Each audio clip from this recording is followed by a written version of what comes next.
کنکوٹ میں نجی NGO کی جانب سے کرونا کے حوالے سے ڈاکٹروں کی سہولیات کے لیے سامان فراہم کیا گیا۔ دیکھتے ہیں حضور بخش منگی کی یہ رپورٹ۔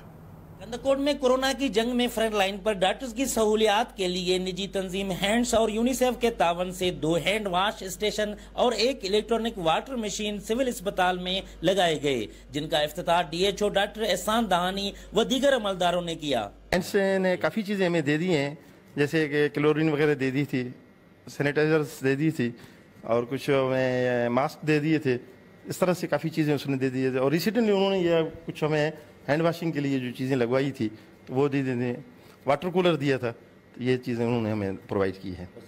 حوالے سے ہمارے فرنٹ لائن سولجر ڈاکٹر حضرات ہیں، تو اس دفعہ ہم نے یہ کیا ہے کہ کچھ آئسولیشن وارڈز میں سینٹرز میں ہم نے PPEs پرووائڈ کیے ہیں۔ ریسنٹلی ہم نے یونیسیف کی سپورٹ سے DHQ کشمور یعنی کنکوٹ سول ہاسپٹل میں 2 پیڈل ہینڈ واشنگ اسٹیشنز اسٹیبل کروائے ہیں۔